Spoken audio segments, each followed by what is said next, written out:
Tu n'as pas les moyens de te payer un avocat. La voix de mon père a fendu la salle d'audience comme un vent glacial en janvier. Ce n'était pas seulement fort, c'était délibéré.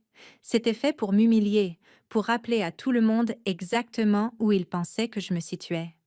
Je me souviens de la façon dont quelques personnes dans l'assistance ont bougé sur leur siège. Pas par sympathie, non, par curiosité. Les tribunaux des petites villes ont le don de transformer la douleur en un divertissement feutré. Je me tenais là, seule, les mains immobiles le long du corps, même si j'avais l'impression que ma poitrine avait été vidée. La chaise de mon avocat était vide, intentionnellement. La juge a ajusté ses lunettes, jetant un coup d'œil au dossier devant elle. Puis, elle a levé les yeux vers moi, pas avec pitié, mais avec autre chose. Quelque chose de mesuré. Elle n'en aura pas besoin. Pendant un instant, toute la pièce s'est figée. De l'autre côté de l'allée, l'avocat de mon père, Monsieur Alperne, un homme qui avait bâti sa réputation en écrasant des gens comme moi, s'est figé au milieu d'une phrase. Sa main est restée suspendue au-dessus de ses notes. « Mon Dieu !» a-t-il chuchoté de façon presque inaudible. « Est-ce vraiment elle ?» Et c'est là que je l'ai vue. Le visage de mon père s'est vidé de son sang. Ses épaules se sont crispées. Sa main a agrippé le bord de la table comme pour se stabiliser. Pour la première fois de ma vie, mon père semblait avoir peur de moi.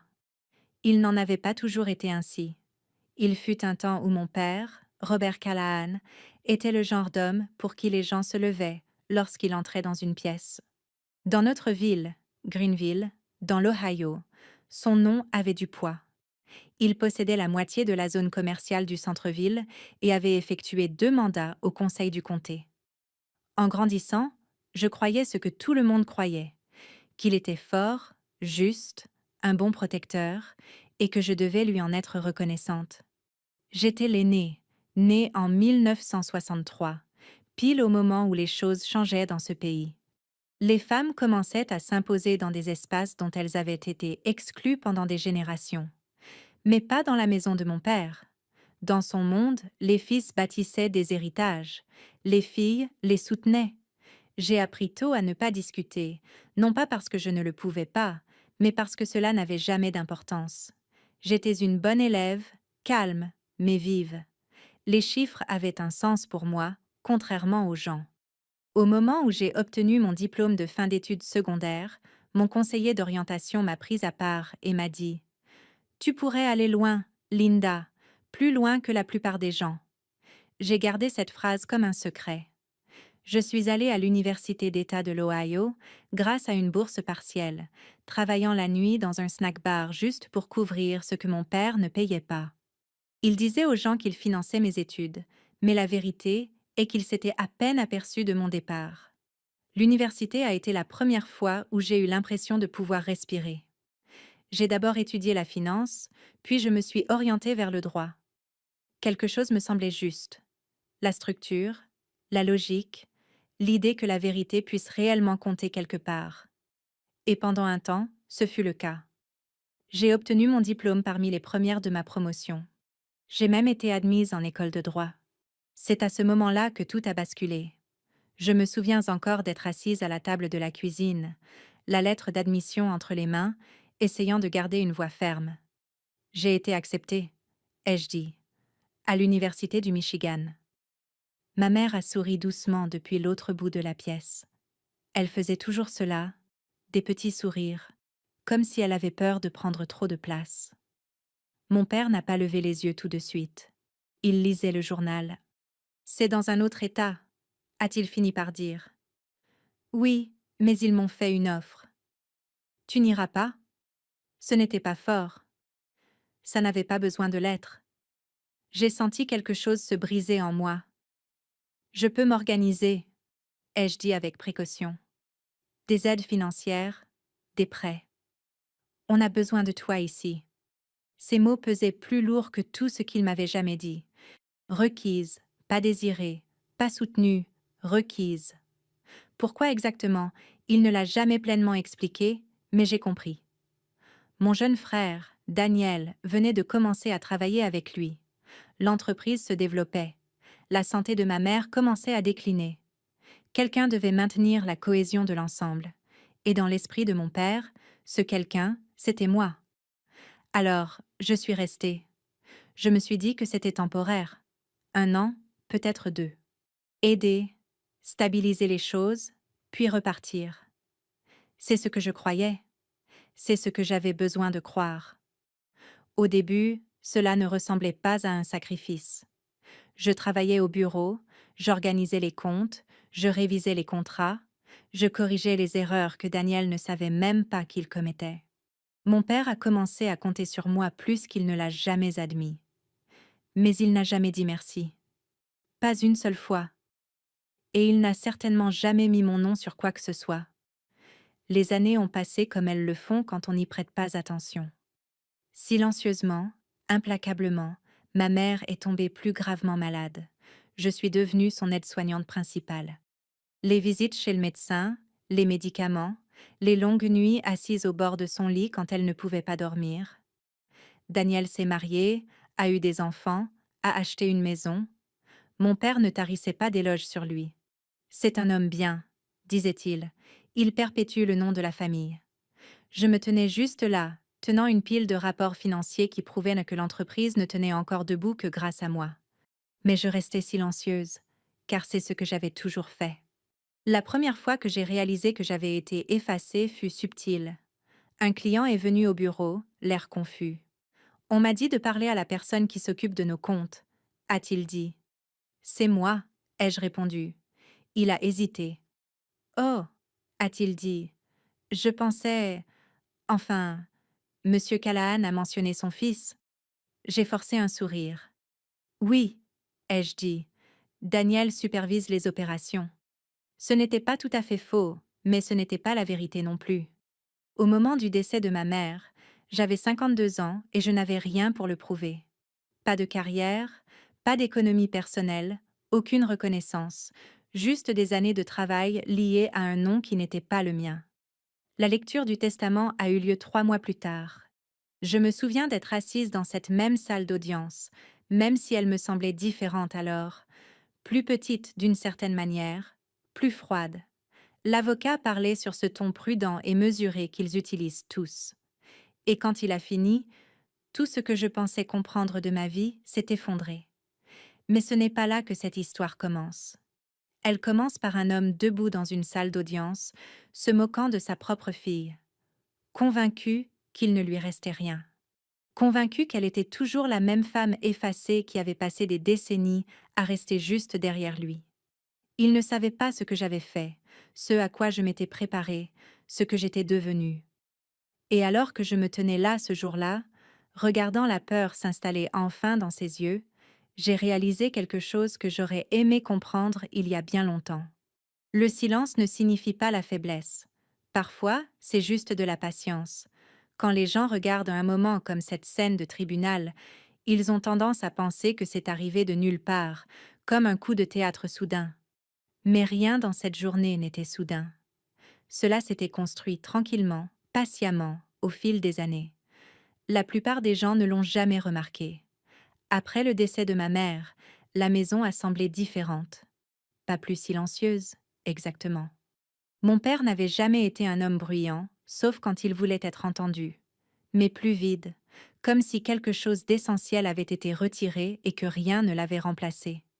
Je suis restée, bien sûr. Il n'y avait nulle part d'autre où aller. Et pour être honnête, je ne savais pas encore comment partir. Le chagrin a une façon de vous immobiliser. Il s'enroule autour de votre routine, rend même l'idée de changement épuisante. Alors, j'ai fait ce que j'avais toujours fait. J'ai continué à travailler. Le bureau ne s'est pas arrêté. Les factures continuaient d'arriver. Les contrats devaient toujours être révisés. Les clients attendaient toujours des réponses. Daniel se présentait de moins en moins. Les enfants ont des activités, disait-il. Tu comprends? Et je comprenais. Je comprenais toujours.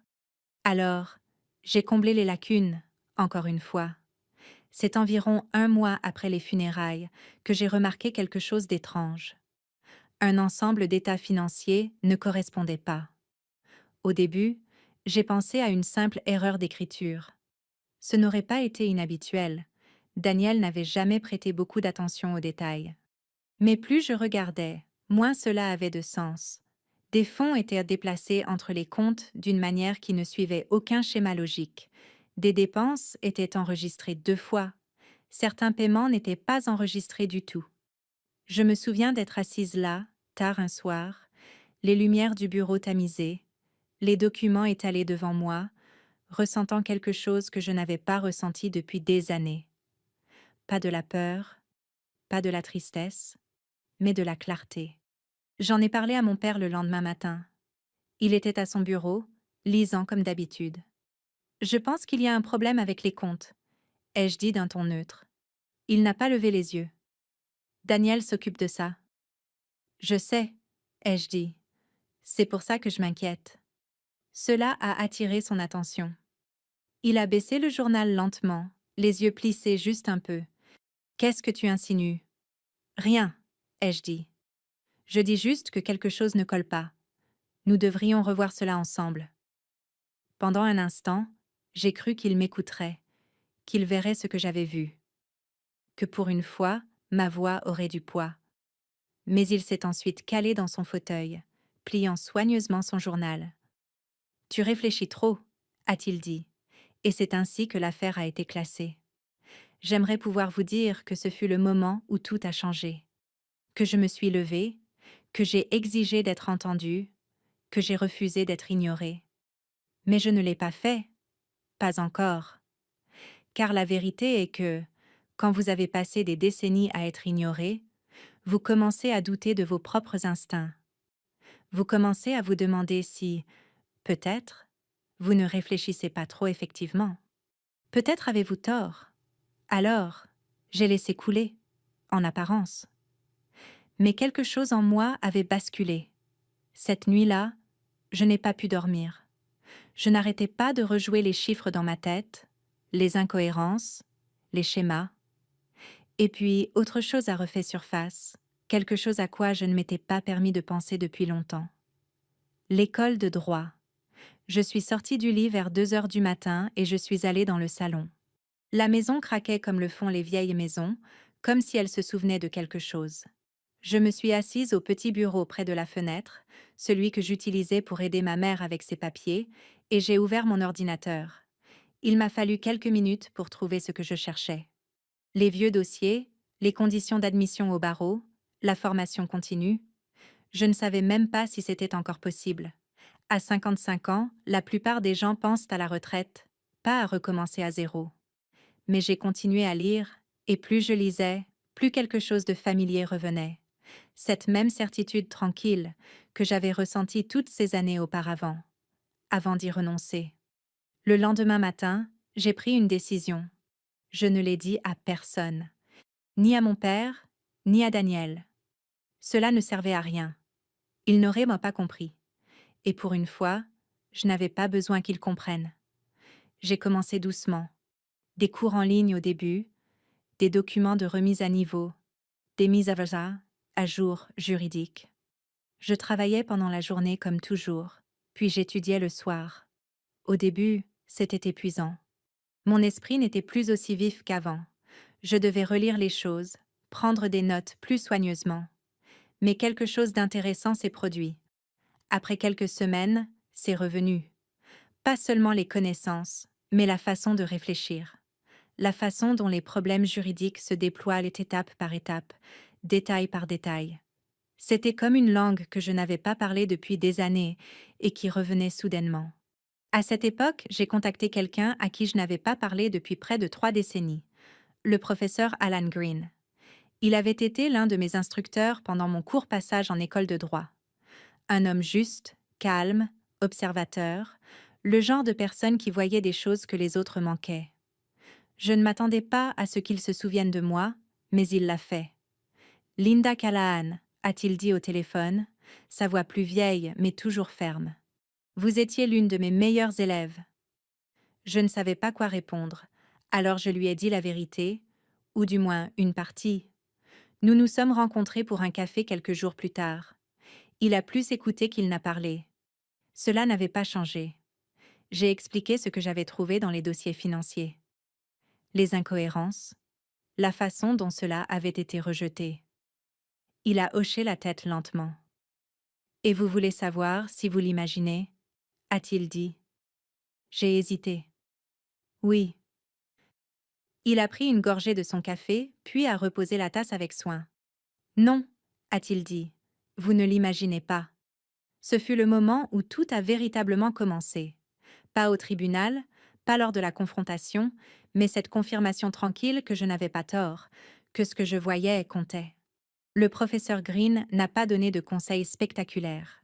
Il ne m'a pas dit de faire tomber qui que ce soit ou de déclencher une bataille juridique. Au lieu de cela, il a dit quelque chose de simple. Si vous croyez que quelque chose ne va pas, m'a-t-il dit, documentez tout soigneusement, minutieusement, patiemment. La vérité finit par se révéler si vous lui laissez le temps. C'est donc ce que j'ai fait. J'ai commencé à tenir des registres, des copies de documents, des courriels, des relevés financiers, tout ce qui semblait ne serait-ce qu'un peu anormal. Je n'ai affronté personne. Je n'ai pas élevé la voix. J'ai simplement observé. Les semaines sont devenues des mois. Les schémas sont devenus plus clairs. Et plus je regardais en profondeur, plus il devenait difficile d'ignorer la réalité. Daniel n'était pas seulement négligent, et mon père n'était pas ignorant. Cette prise de conscience n'est pas venue d'un coup.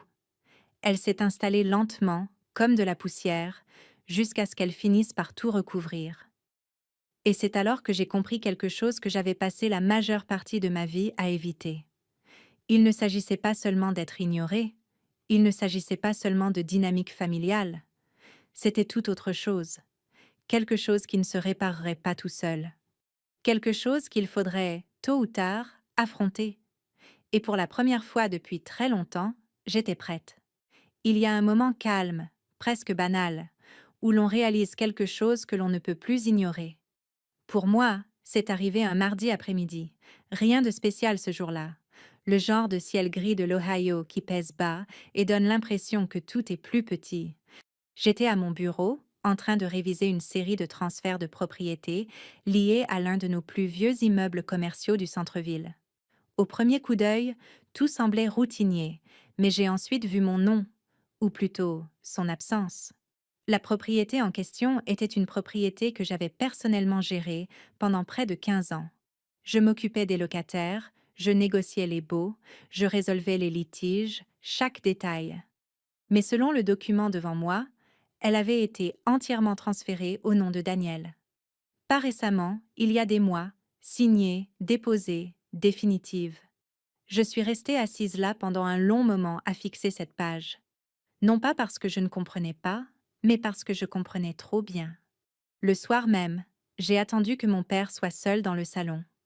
Il était assis dans son fauteuil habituel, la télévision à bas volume, un verre de bourbon posé sur la table d'appoint.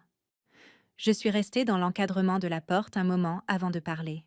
« Quand comptais-tu me le dire » Il n'a pas levé les yeux. « À propos de quoi » Je suis entrée lentement, posant le document sur la table devant lui.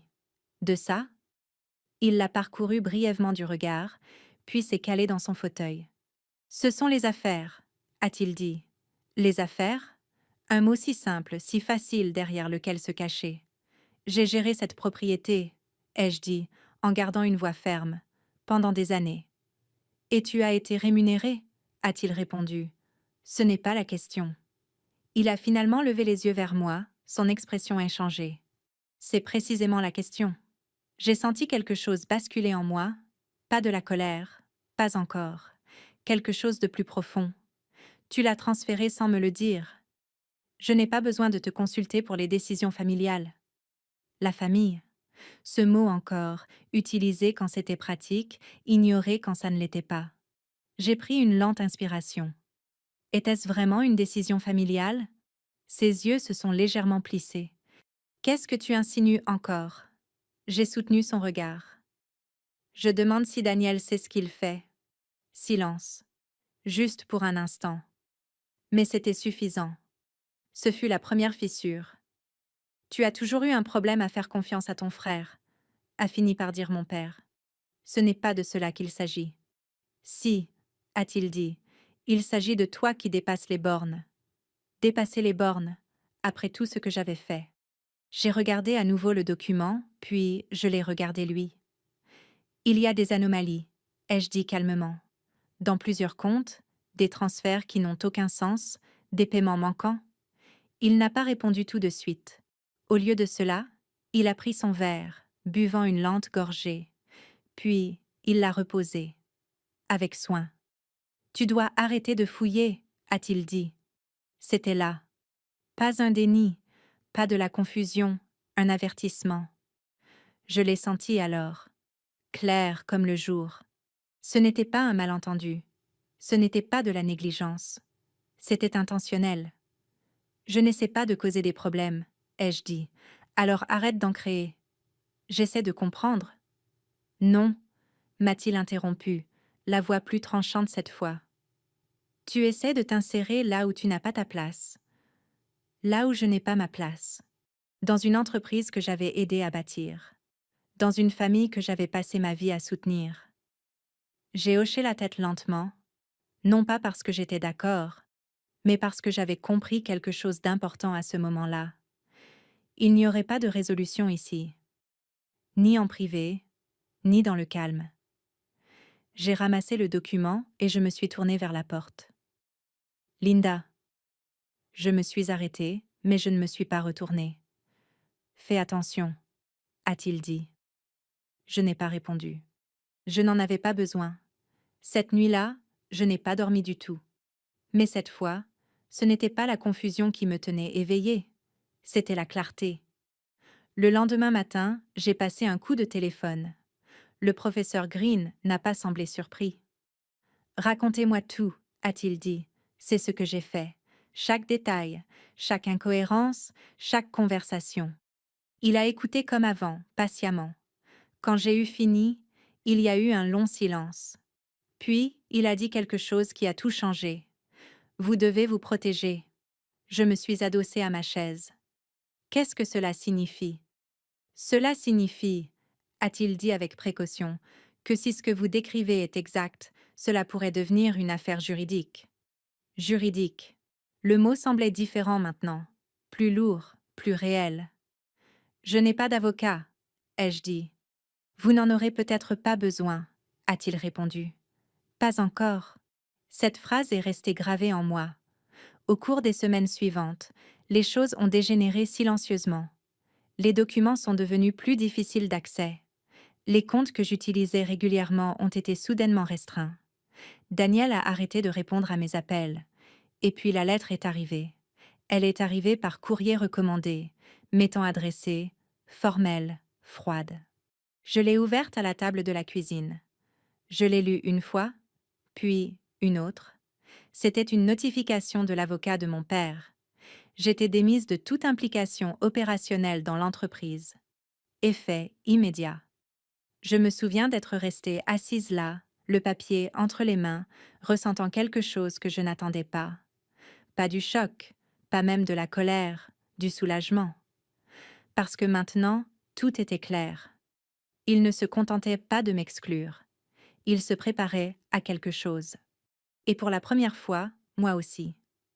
La date de l'audience a été fixée 2 mois plus tard, une affaire civile sur le papier. Mais je savais à quoi m'en tenir. Il ne s'agissait pas seulement d'affaires ou de propriété, il s'agissait de contrôle, de réécrire le passé, de décider qui comptait et qui ne comptait pas. Et alors que je me tenais là, dans cette salle d'audience, écoutant mon père rire, l'entendant prononcer ces mots, « Tu n'as pas les moyens de te payer un avocat ?» j'ai réalisé quelque chose. Il pensait toujours que j'étais la même personne, la femme qui restait silencieuse, qui acceptait les choses, qui s'effaçait. Il n'avait aucune idée que j'avais déjà fait un pas en avant. Au moment où la date de l'audience a été fixée, j'avais déjà accepté ce que la plupart des gens passent des années à refuser. Cela ne s'arrangerait pas tout seul. Il n'y aurait pas de conversation calme qui rendrait soudainement tout correct. Pas d'excuses tardives, pas de prise de conscience de leur part que j'avais été là tout au long, à maintenir la cohésion. Ce genre de fin appartient aux histoires que les gens se racontent quand ils ne sont pas prêts à affronter la vérité. J'étais prête. La première chose que j'ai faite a été de simplifier ma vie. Pas de façon spectaculaire, pas d'une manière que quelqu'un d'autre remarquerait, mais discrètement. J'ai fermé les comptes liés à l'entreprise, j'ai transféré le peu d'économies que j'avais dans une banque distincte, j'ai réduit les dépenses là où je le pouvais. Il ne s'agissait pas de peur, il s'agissait d'indépendance. Pour la première fois depuis des décennies, je devais me tenir debout par moi-même. Le professeur Green est devenu mon ancêtre, mon point d'ancrage pendant cette période. Nous ne nous rencontrions pas souvent, peut-être une fois toutes les 2 semaines, mais chaque conversation comptait. Il ne m'a jamais dit quoi faire. Il posait des questions précises, le genre de questions qui me forçaient à réfléchir clairement. Pourquoi croyez-vous qu'ils font cela? A-t-il demandé lors d'une de nos rencontres. J'ai marqué une pause. Le contrôle, ai-je dit. Il a hoché légèrement la tête. Et que croit-il à votre sujet? Je n'ai pas hésité.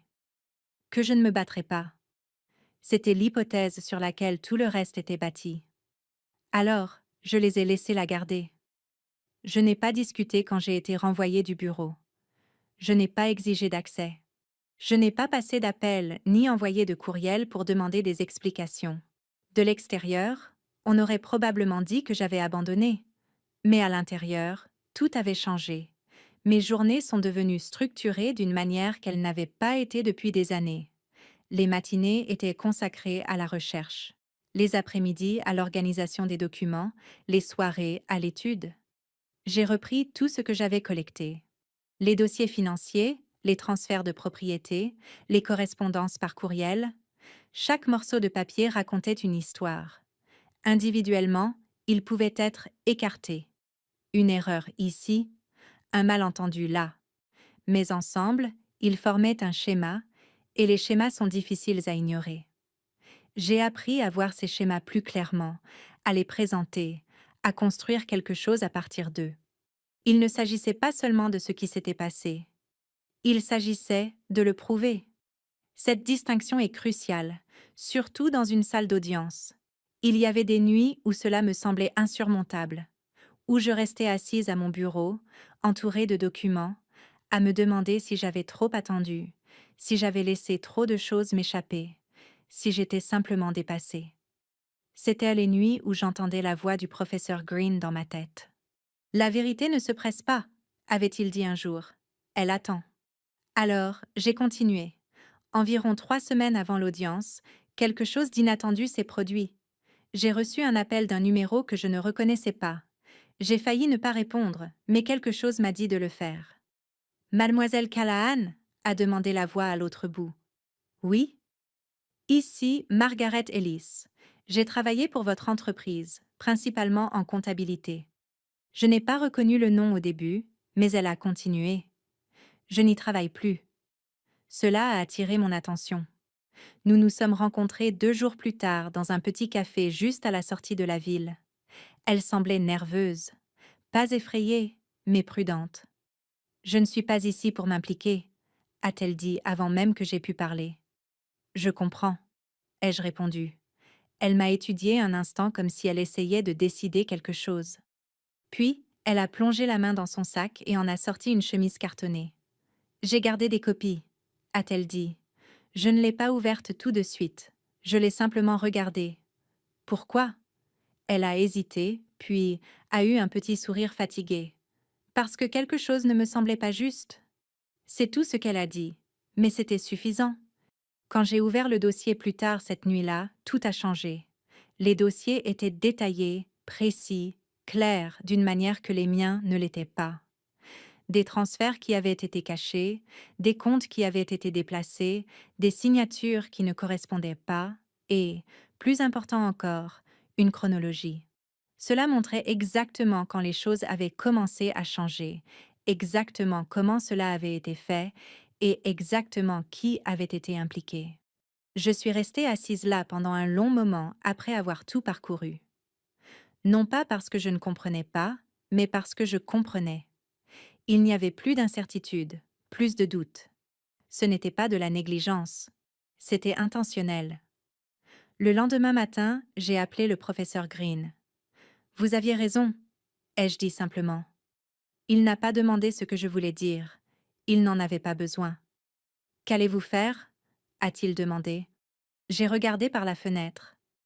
Le ciel était clair pour une fois, lumineux. Je vais finir ce que j'ai commencé. Il y a eu un silence. Puis, il a dit quelque chose que je n'oublierai jamais.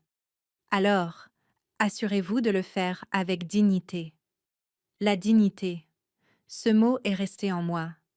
Parce qu'il ne s'agissait pas de vengeance au sens où les gens l'entendent habituellement. Il ne s'agissait pas de colère ou de punition. Il s'agissait de vérité. Et la vérité n'a pas besoin de crier. Elle a juste besoin d'être vue. Dans les jours précédant l'audience, j'ai tout préparé avec soin, de façon organisée et claire. Je n'ai pas répété de discours. Je n'ai pas imaginé de confrontation.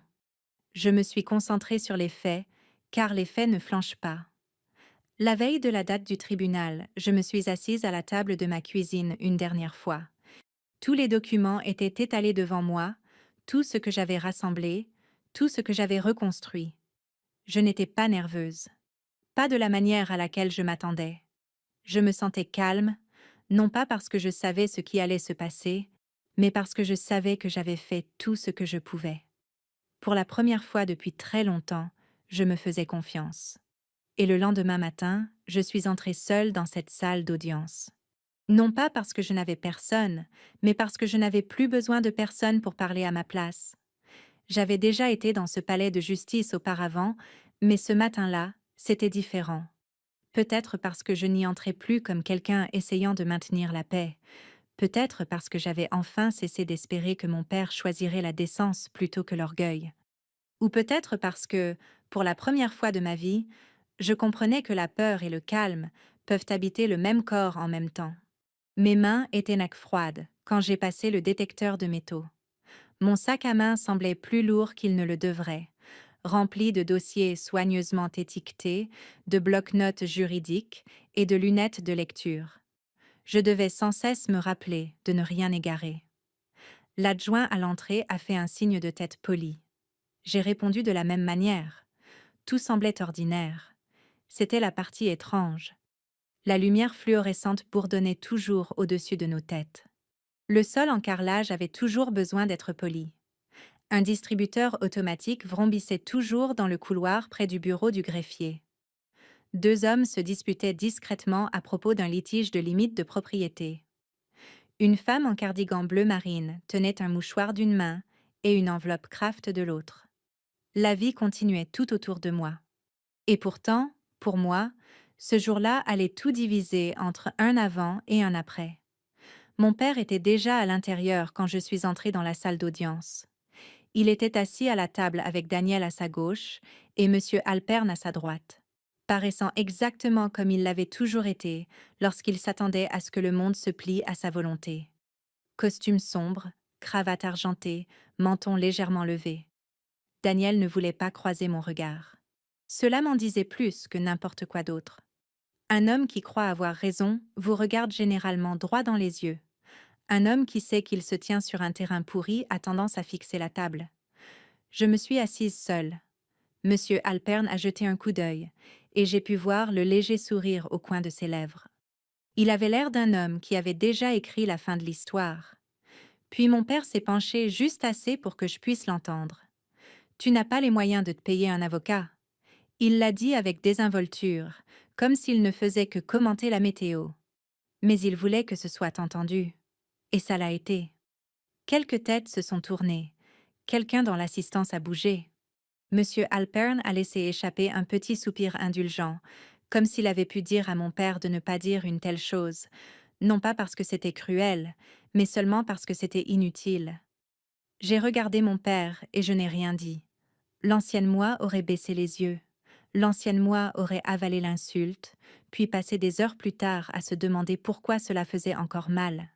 Mais quelque chose avait changé en moi au cours de ces mois d'études, d'organisation et de confiance enfin accordée à cette petite voix tranquille que j'avais ignorée pendant bien trop longtemps.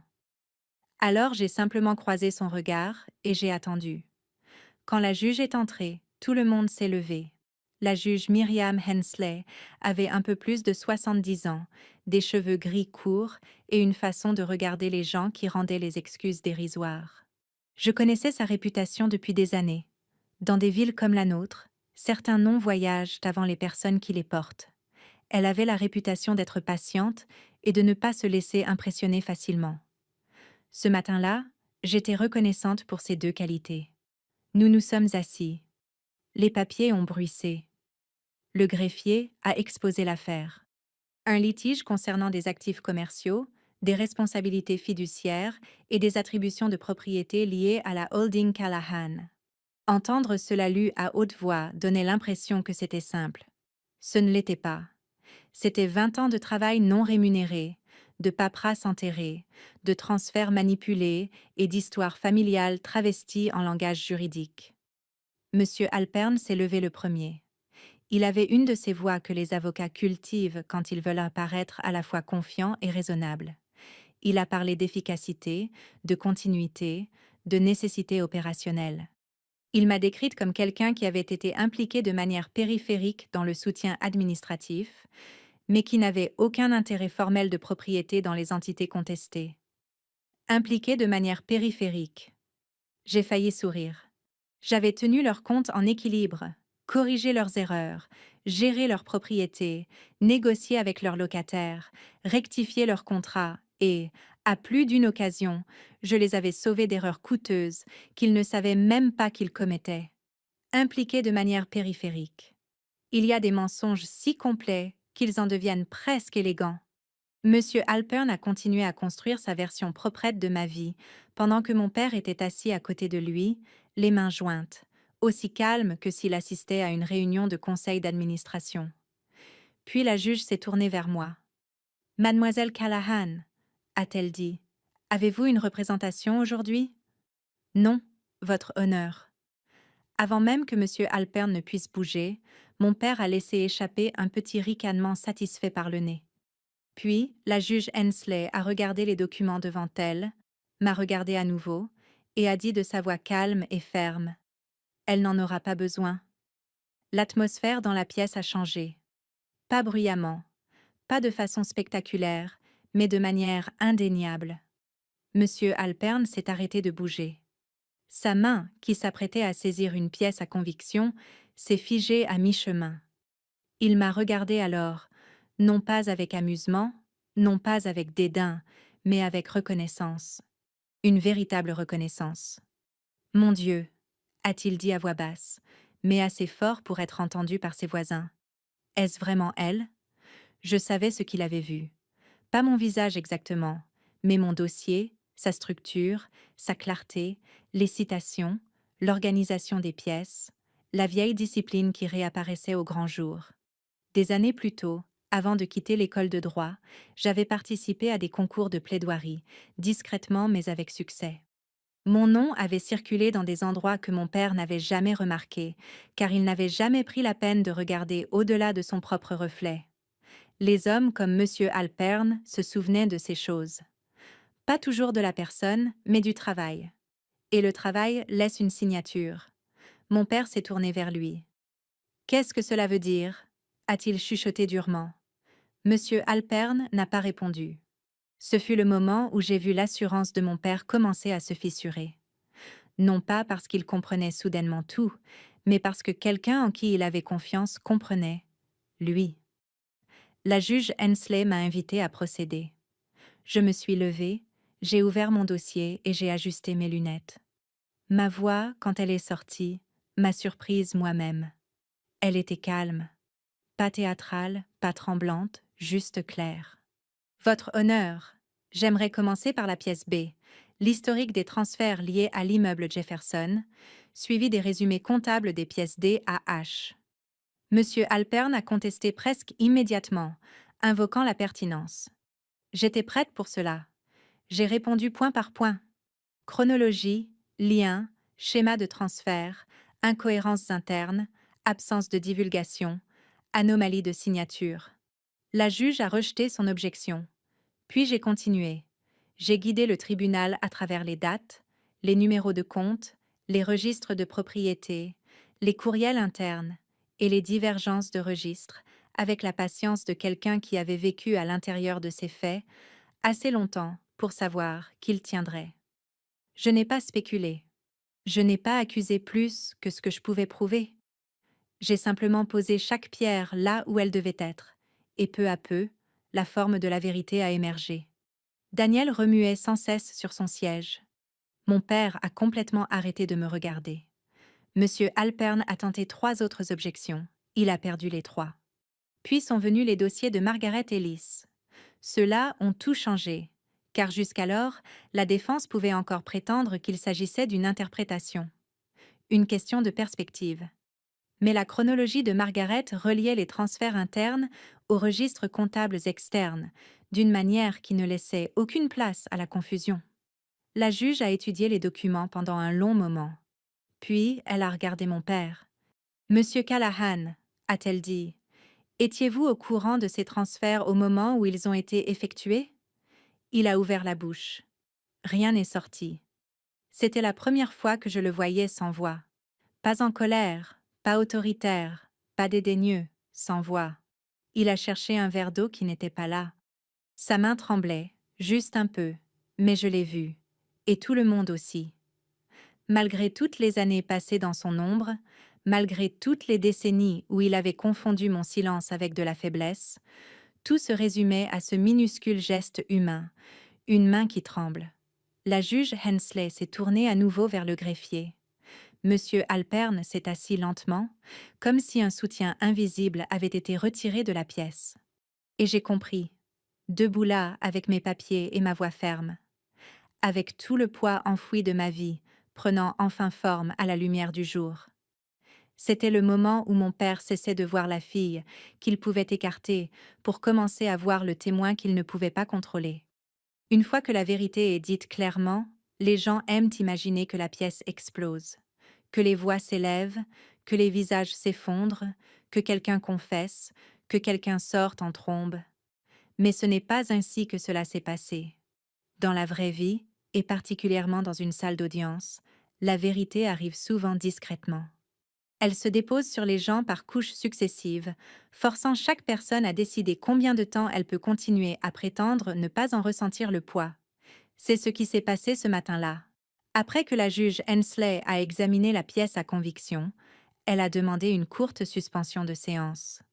L'huissier l'a annoncé et tout le monde s'est levé. Les chaises ont grincé, les papiers ont bougé. Un murmure a parcouru l'assistance comme une brise dans des feuilles mortes. Mon père est resté assis un moment avant de se lever lentement.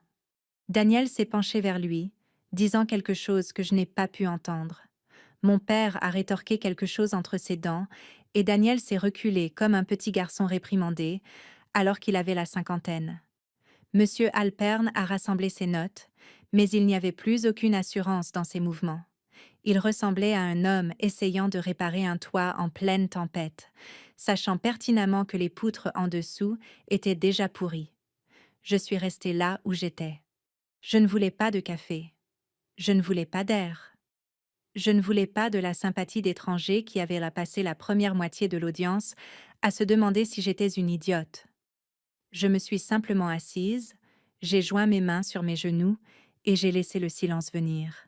Mon cœur battait la chamade maintenant que la partie orale était terminée. Il y a quelque chose d'étrange avec l'adrénaline à mon âge. Quand j'étais plus jeune, cela ressemblait à du feu.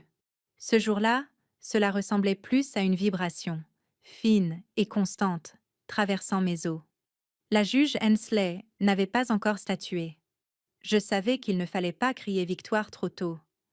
Les faits comptent au tribunal, oui, mais la procédure aussi. La présentation compte. Le timing compte. Un argument solide ne garantit pas un résultat final. Pourtant, je savais que l'air avait changé, et eux aussi. Pendant la suspension, j'ai surpris Daniel en train de me regarder vraiment pour la première fois depuis des années. Il n'y avait pas de chaleur, mais pas de mépris non plus. C'était quelque chose de plus triste que cela, de la reconnaissance. Non pas de qui j'étais devenue, mais de qui j'avais toujours été, et de ce qu'il lui en avait coûté de prétendre le contraire. Il a commencé à marcher vers moi, puis s'est arrêté quand mon père a prononcé son nom sèchement de l'autre côté de l'allée. Daniel a fait demi-tour et l'a suivi. Cela m'a dit tout ce que j'avais besoin de savoir. Certaines personnes vieillissent, d'autres restent simplement obéissantes. Quand l'audience a repris, le ton de M. Alpern avait complètement changé. L'assurance fluide avait disparu. À sa place, il y avait de la prudence.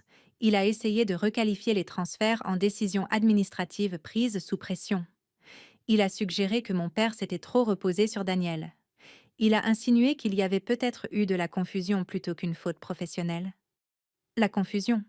C'était le mot auquel il se raccrochait alors que la version initiale des événements s'effondrait. La juge Hensley écoutait, mais son visage ne laissait rien paraître. Puis, elle a posé une question qui a tranché dans le vif. Mademoiselle Callahan a-t-elle jamais été informée, a-t-elle dit, que les actifs qu'elle gérait étaient réattribués malgré son rôle opérationnel de longue date et sa supervision documentée? Personne n'a répondu immédiatement parce qu'il n'y avait pas de bonne réponse. Monsieur Alpern a regardé mon père. Mon père a regardé droit devant lui. Daniel a baissé les yeux. Finalement, Monsieur Alpern a dit « Pas formellement, votre honneur. » Pas formellement. Un autre mensonge élégant, comme si le problème était l'étiquette au lieu de la trahison. J'ai été autorisée à une brève réponse. Je me suis levée à nouveau, plus lentement cette fois, et j'ai dit « Votre honneur. » Je n'ai été informée ni formellement, ni informellement, ni en privé, ni en public, ni de manière éthique. Il y a eu quelques bruits étouffés dans l'assistance, rien de fort, juste la réaction feutrée de gens entendant un langage simple après trop de polissage juridique. La juge Hensley a fait un très léger signe de tête. Je me suis rassise, et pour la première fois de la journée, j'ai ressenti quelque chose comme de la paix.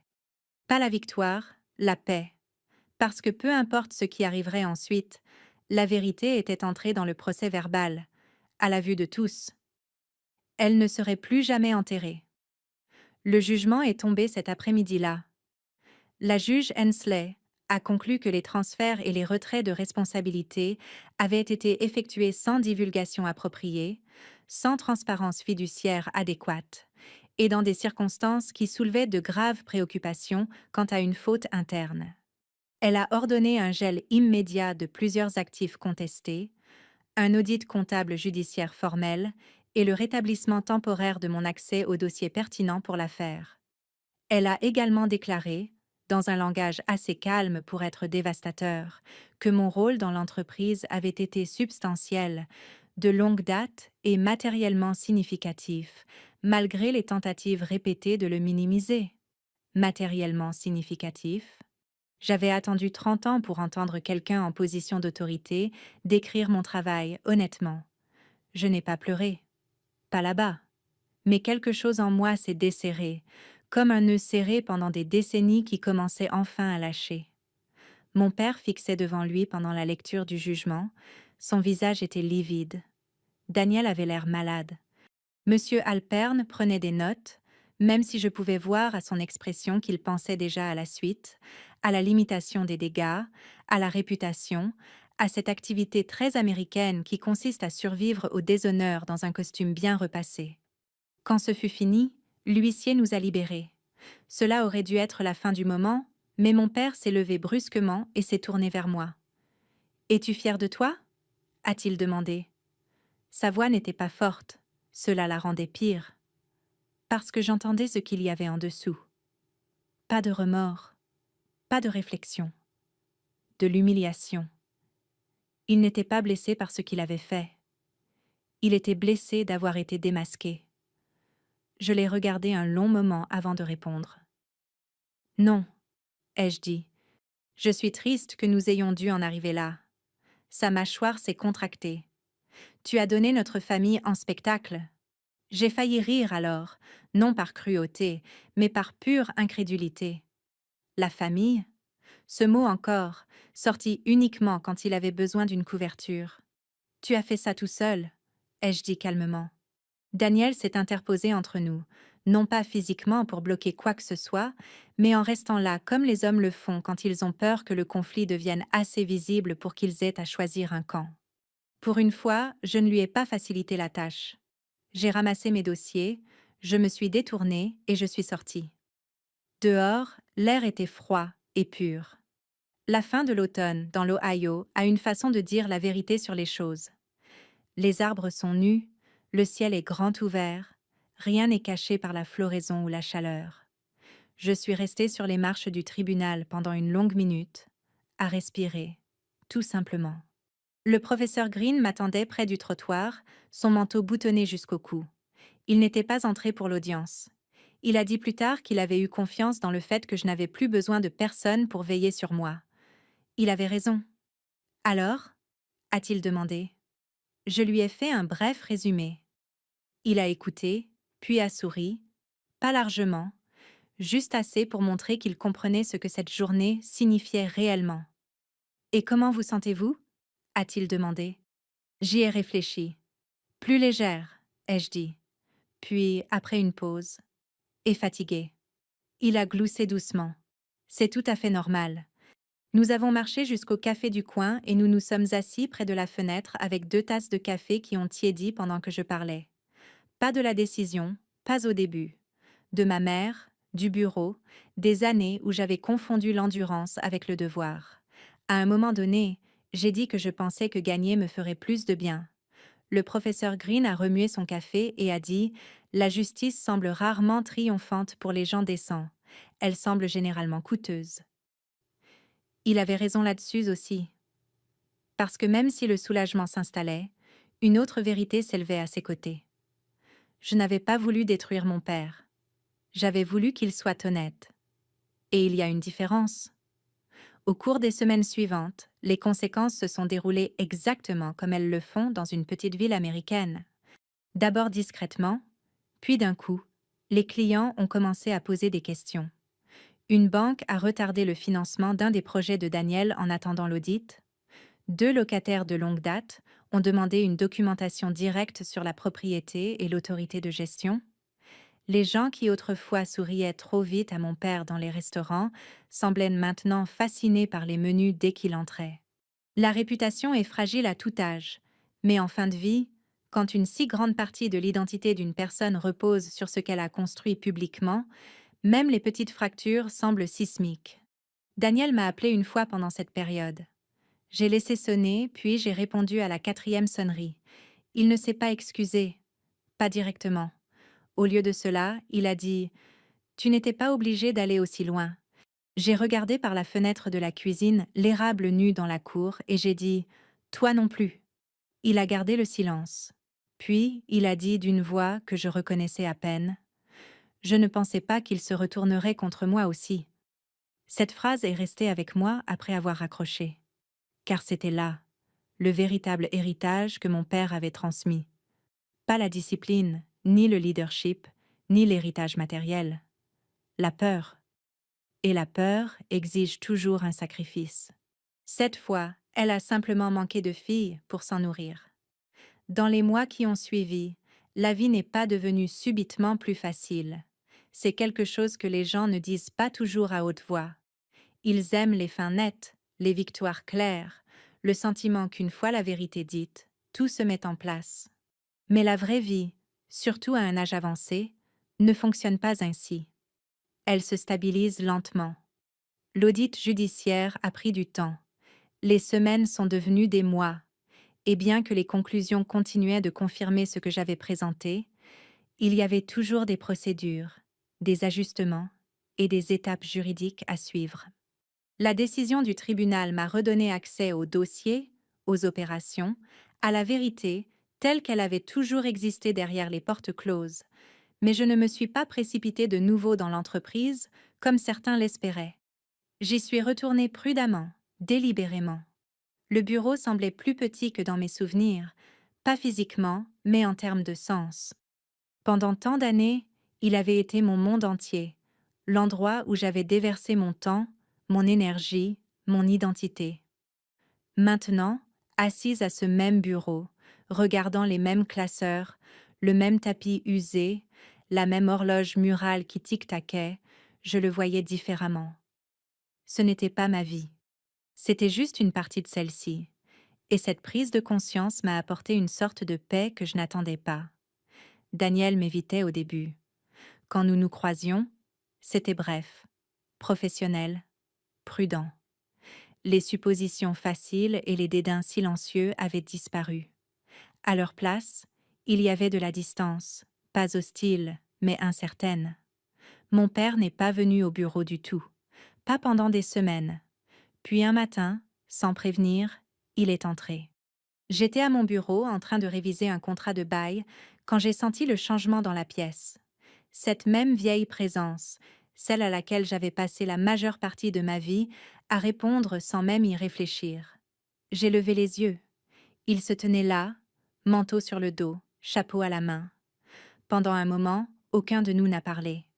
Le temps fait quelque chose d'étrange aux gens. Il ne les adoucit pas toujours, mais il révèle des choses qu'ils ne peuvent plus cacher. Il paraissait plus vieux, pas seulement en années, mais en poids. « Je ne m'attendais pas à te revoir ici », a-t-il dit. Sa voix était plus calme que je ne l'avais jamais entendue. « Je ne m'attendais pas à partir », ai-je répondu. Ce n'était pas censé être tranchant, juste honnête. Il a hoché la tête légèrement comme si cette réponse avait pour lui un sens qu'elle n'aurait pas eu auparavant. Je suppose que moi non plus. Il y a eu une longue pause, le genre de pause qui me rendait mal à l'aise autrefois. Le genre que je m'empressais de combler. Mais plus maintenant. J'ai fait des erreurs, a-t-il fini par dire. J'ai attendu. J'ai fait confiance aux mauvaises choses, a-t-il continué. Je me suis concentré sur les mauvaises choses. Ce n'étaient même pas des excuses complètes. Pas le genre que l'on entend dans les films, mais c'était ce qu'il avait fait de plus proche. J'aurais dû te voir, a-t-il ajouté après un moment. Celle-là m'a touchée. Non pas parce qu'elle réparait quoi que ce soit, mais parce qu'elle reconnaissait quelque chose de réel. J'ai toujours été là, ai-je dit. Il a de nouveau hoché la tête lentement. Je le sais maintenant. Nous ne nous sommes pas serrés dans les bras. Nous ne sommes pas soudainement devenus ce que nous n'avions jamais été, mais quelque chose a basculé, le respect. Pas celui qui vient de l'autorité, mais celui qui vient de la reconnaissance. Et à notre âge, cela compte davantage. Daniel est entré plus tard ce jour-là. Il s'est tenu dans l'encadrement de la porte de mon bureau de la même manière que je m'étais tenue dans celle de mon père des années auparavant. « Je ne sais pas comment réparer ça », a-t-il dit. Je l'ai regardé un instant. Puis j'ai dit quelque chose que j'avais appris à mes dépens. « On ne répare pas tout d'un coup. » Il a légèrement froncé les sourcils. « Alors comment ?»« On commence par dire la vérité, » ai-je dit, « même quand cela vous coûte quelque chose. » Il n'a pas répondu tout de suite, mais il n'est pas parti non plus. Et parfois, c'est le début. Je ne suis pas restée éternellement dans l'entreprise. Cela surprend les gens. Après tout ce pourquoi je m'étais battue, ils s'attendaient à ce que j'en prenne le contrôle, que je la développe, que je la reconstruise à mon image. Mais ce n'était pas ce que je voulais. Ce que je voulais, c'était retrouver ma voix. Et une fois que je l'ai eue, j'ai réalisé que je pouvais l'utiliser de façon que je n'avais pas imaginée auparavant. J'ai commencé à faire du bénévolat dans une clinique d'aide juridique locale, aidant principalement des personnes âgées, des gens de mon âge ou plus, qui se trouvaient submergés par la paperasse, les contrats ou des situations qu'ils ne comprenaient pas totalement. Des gens qui avaient fait confiance à quelqu'un et qui avaient été déçus. Je ne faisais pas de discours spectaculaires. Je ne leur disais pas quoi faire. J'écoutais. Puis je les aidais à voir clair. Car la clarté, c'est le pouvoir. Et c'est quelque chose que personne ne devrait se voir refuser simplement parce qu'on lui a appris à rester silencieux. Mon père et moi nous voyons maintenant. Pas souvent, mais assez. Nous nous asseyons parfois sur sa véranda à regarder la même étendue de jardin où je jouais enfant. Nous ne parlons pas de l'affaire. Nous ne revisitons pas le passé en détail. Mais il y a un autre type de silence entre nous maintenant. Pas l'ancien silence. Pas celui rempli de non-dits. Celui-ci est empreint de compréhension. S'il y a une chose que j'ai apprise à travers tout cela, c'est que la force ne ressemble pas toujours à ce que l'on attend. Elle n'arrive pas toujours tôt. Elle ne s'exprime pas toujours bruyamment. Parfois, elle arrive après des années passées à être ignorée, après des années à penser que vous avez laissé passer votre chance, Après des années à croire que votre rôle était simplement de soutenir les autres. Et puis un jour, vous réalisez que votre voix n'était jamais partie. Vous ne l'aviez simplement pas encore utilisée. Alors, si vous m'écoutez, si vous vous êtes déjà senti méprisé, sous-estimé ou discrètement mis de côté, je veux que vous vous souveniez de quelque chose.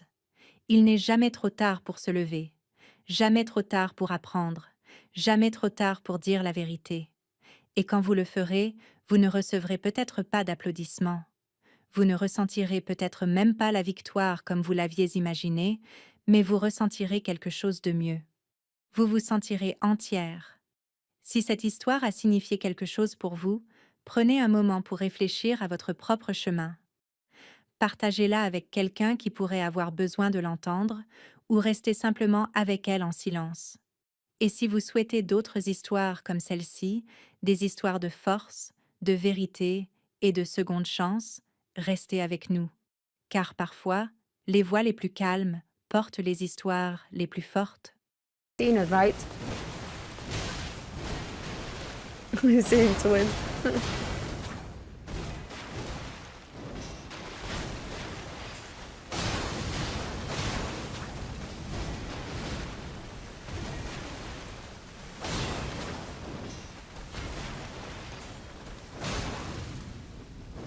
Already? I wasn't ready! Shit! No, I didn't. This is definitely more house than pop. I don't know, it's quite popish if that makes sense. Steph, thank you so much for the rose. How are you doing? Yo, Rebel, what's up? Good to see you, good to see you. It's pop. No, 100%. In my book, it's pop music. Doesn't matter, I'm vibing. Redacted says. Oh, Julia. Aura farming with Melania's picture there. I thought maybe I could just flip in there and do some damage there, but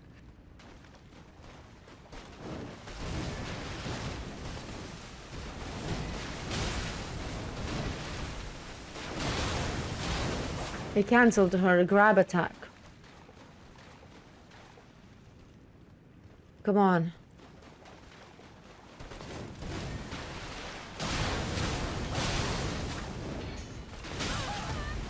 Oh, I did not time that right. On TikTok, I will not redeem Hakuna Matata today.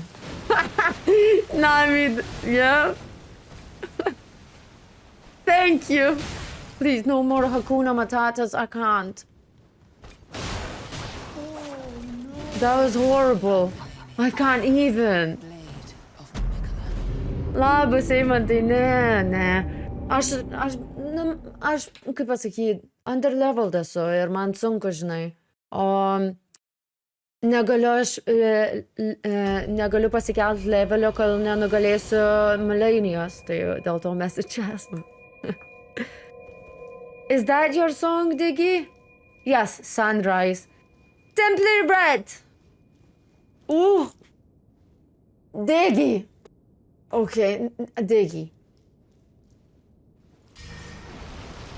It's a good song, Diggy. It's the vibe, the music. Jeez, Diggy, it's a good song. W Diggy Nami says. Darkness, darkness, darkness. Koks levelis? 118. 118 levelio. Tai mes nemažai damage'ą darom jai, bet ir tam bossui iš tikrųjų nemažai darom, bet nežinau aš. Jisai labai agresyvus, žinai, ir dėl to man sunku.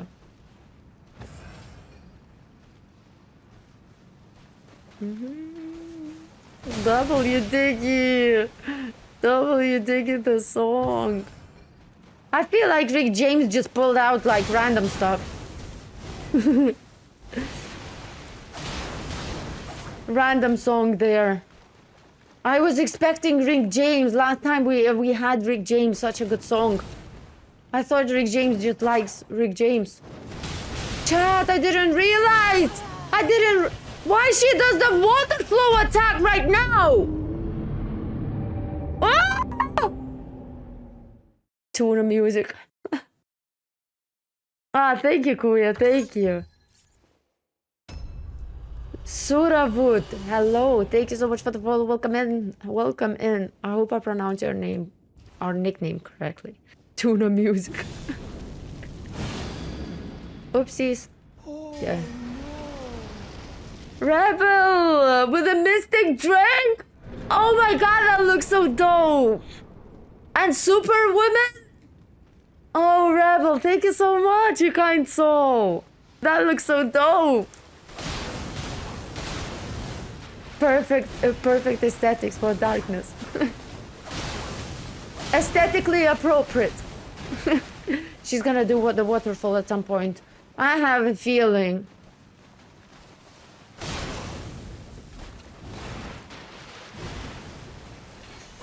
I just wanna... Yes, now she can do whatever the hell she wants. Do your water flow attack. I'm just gonna run in. Now maybe I need to hit her, I think. No! Move! Ah! Why she's not doing it? I knew it. I knew it. I knew it. Okay, we survived that. That's the most important thing. I don't care about anything else. She's aura farming big time. She's aura farming big time. Okay. You're gonna get sick and tired. Elden Ring. This is more than Elden Ring. It's different. Thank you, Kuya. Have a nice one. Thank you so much for popping in. Let's go. Oh, thank you so much for the heart me, Rebel. Come on. Okay, she is just aura farming.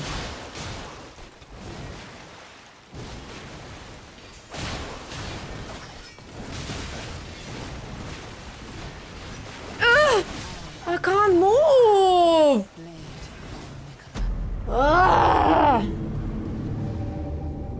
Money trees again. Yeah, because it's the first song in my playlist. Wait, I actually can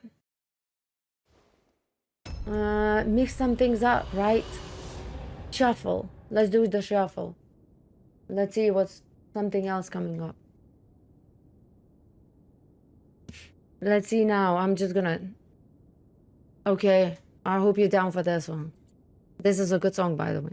119k? 90k? No way, Rinsla, thank you so much for the roses. Let's go. Thank you. I hope you have a nice Friday. Oh, no. Rebel with 100 GGs.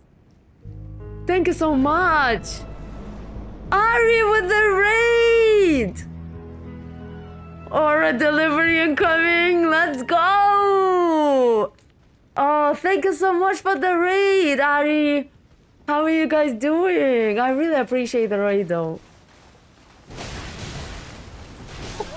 I'm dead. You definitely walked in with a lot of aura. I had no chance. Just win the fight. Oh my god. Hello, Adi, how are you? And at the end, we find a way how to beat the boss. We struggle, and at the end, we... Oh, you're quoting me, Citizen. W Citizen. Can I request Doomed by... Oh, yes. Wait. Miss Darkness 2026. Citizen, I appreciate you. We always find a way, chat. One way or another, I mean, it's always... Wait, what is going on? Andy just redeemed the song. Nami, you gave your redeem away to the... to the, Rick James. And now I have another redeem. Wait. Ow! No, not like this! Stop it! Okay. Let me lock in, chat. I'm cooked. No, no, no. Yes, we did it. I know now how to do it. Melania, you're cooked. You'll have to wait, guys.